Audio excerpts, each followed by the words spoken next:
May is MS Awareness Month. The neurological disease attacks the central nervous system and can be debilitating in some cases, but there are some signs of hope. All right, Karen Jacoby joins us this morning to talk about that hope and her own journey. Karen, it is nice to see you. Thanks for coming in and good morning. Thank you so much for having me. Well, thank you for being here. And we understand you were diagnosed with MS 5 years ago.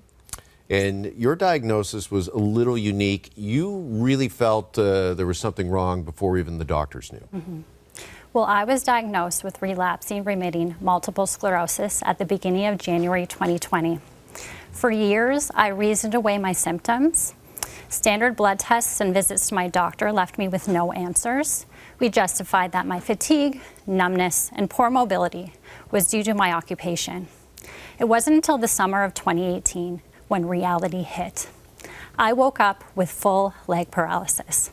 I could not communicate with the right side of my body from my hip down to my toes.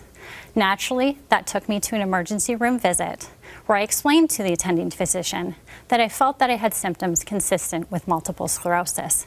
He reviewed my file and determined that I did not have MS. I made a work change, thinking that would make a difference, but by holiday season 2019, new symptoms became urgent and critical.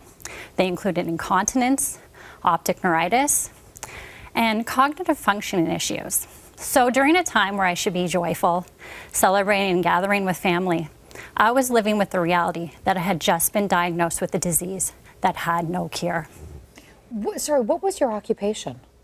I worked in the retail sector. Okay. And that was what was first told to you, that it was to do with you were standing a lot, possibly? Yeah, standing in heels on poor concrete floors, seldom took vacation. So what point then do they confirm your suspicions? Well, obviously I had to continue seeking answers. They confirmed my suspicions at the end of 2019 when I had requested and advocated for my health to my family physician for somebody to look at my brain. It was a very isolating time for me, very lonely. Again, this was at the beginning of 2020. Sure. This was weeks before the world was introduced to the pandemic. Right. When you talk about feeling isolated, talk to us, if you could, about the online community that you were made aware of and just how important that became in this journey. Well, when I received my phone call with my formal diagnosis, I made a phone call myself. One to my partner, one to my parents, and one to MS Canada. And that's when I started receiving the support I needed to help me navigate my new normal and was introduced to the online community. And you talk about the timing, I'm just putting it together right now. So the pandemic began, when you get your diagnosis and confirmation that you have MS, it's when the world is shutting down. Exactly. My goodness. Mm-hmm. Incredible. How are you feeling now? How are you feeling these days, Karen? And where are you right now in this journey? I'm feeling in a place of tremendous hope. Since being diagnosed 5 years ago, all of my MRIs and tests have reflected that they have seen no new lesions and no disease activity. So I truly believe that because of the research that MS Canada funds, we're on the brink of really significant breakthroughs, and I could very well be one of the last interviews you have, because I believe that a cure will be found soon. Now, we just saw we're looking at the MS walk.